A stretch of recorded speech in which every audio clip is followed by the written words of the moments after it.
We'll take you down on the farm to pick corn for the farmer's market. Hi everyone, I'm 𝗚𝗎𝗪𝗏. And I'm Don Jacobs. And today we are going to go wild with Discover NEPA at Hopkins Farm, and we're going to do some corn picking. So little farm stands like this are popping up all over NEPA. And of course, everybody likes fresh produce. Oh, absolutely, Don. Have you ever picked corn before? I have not. Neither have I. But we're going to get a lesson from the owner of Hopkins Farm, Bill Hopkins. We're in Falls, Pennsylvania. A little bit of history on the farm is I am fourth generation. Started out in the 𝗄𝗏 area with my great-grandfather, then my grandfather and my father. I purchased the place off of my father in February of 2020 when I retired from the military, and brought my son, my daughter, grandkids. Everybody's on board here now. I have an aunt and uncle from the mulberry bush in Scranton is here now. We do our greenhouses. We'll start them in early February. Everything we plant in the field, we raise from seed. We're in the full harvest now. And that's why we're here. Don and I want to see and experience firsthand what it's like to pick corn to take to the farmer's market. We're picking corn with Bill, his son Andrew, and his grandson Axel. You pretty much know it's ready when the silk here is brown, okay? Then you can feel the ear, and you gotta rip it off. Now feel that ear. Oh, yeah. All the way up to the tip. Feels nice and full, right? Yes. To here. Wow, look at that. It's perfect.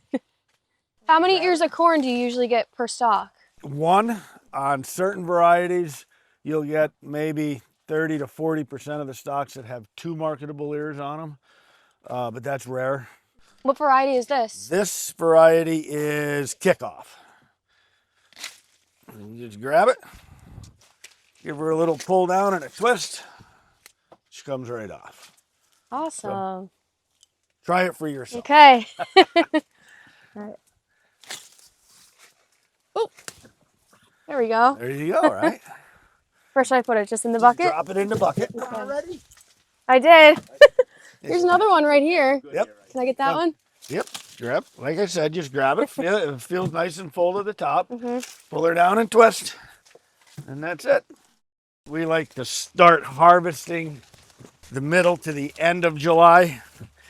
And most of our early corns that we grow are 72 to 74 days from germination to harvest. Everything we do is hand labor on this farm. At this point, we have no machines to do the harvesting. As much as you put food on your table, pardon the pun, you must love being a farmer because this is hard work. It's in the blood. For me personally, it's not only that, it's working with my kids, my grandkids every day. We're all there together. To me, that's just as important as anything else we do here. We still do supply the Feeding Pennsylvania program with 6 or 8 skids of good produce every Thursday. It goes down to the Weinberg Food Bank, to help those that need it. I think about northeastern Pennsylvania and I think about good produce. What makes this area so good for growing produce? Soil. It's all in the soil. Your produce is going to taste like what it's grown in my opinion. Down south in Florida, tomatoes, not a lot of flavor. Well, they're grown in sandy soil. They taste like the soil. It has a lot to do with that and the weather. All right, so as soon as the Hopkins boys got done, they dug in. Give it a bite. All right. Let's see. Isn't that so sweet? So sweet. I was saying, I usually put salt and sugar in my water, boiling it. You don't need You don't sugar. even need it. Guys, thank you for the field experience. Thank you for coming out and seeing how we do it. Yeah. And now we're going off to the farmer's market. Yes, we are.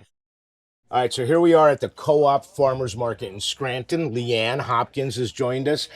Obviously the corn that we picked this morning, but you have a beautiful stand.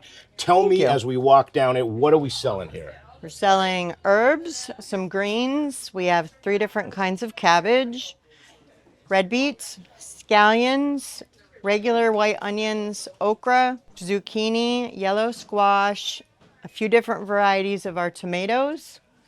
We have a few different varieties of cherry tomatoes. We have pickling cucumbers, regular cucumbers, a few varieties of eggplant, garlic, and then sweet bell peppers, and then a few varieties of hot peppers, and then more herbs. Tell me how important a farmer's market like this is to yourself and other vendors. Everything that we produce and sell here, we can only sell what we produce. We can't buy and bring in. That being said, everybody likes coming here to purchase things because they know where it's coming from. It's not coming from a different state or out of the country or anything like that. So.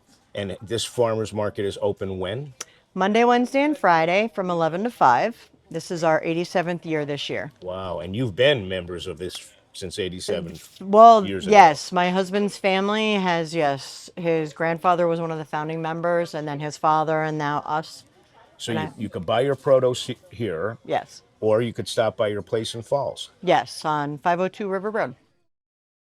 Well, Don, what an adventure we had today. We started off bright and early picking corn from the field, and then we made our way down to the farmer's market in Scranton. And you know, this scene plays over and over in farmers markets and farm stands across northeastern Pennsylvania. And I think we should be proud that it happens right here. Oh in my gosh, Scranton. absolutely. You know, and the food doesn't get any fresher. Now, the Co-op Farmers Market, gotta try it. Now, for this episode of Go Wild with Discover NEPA and all the other episodes, you can go to discovernepa.com or subscribe on YouTube.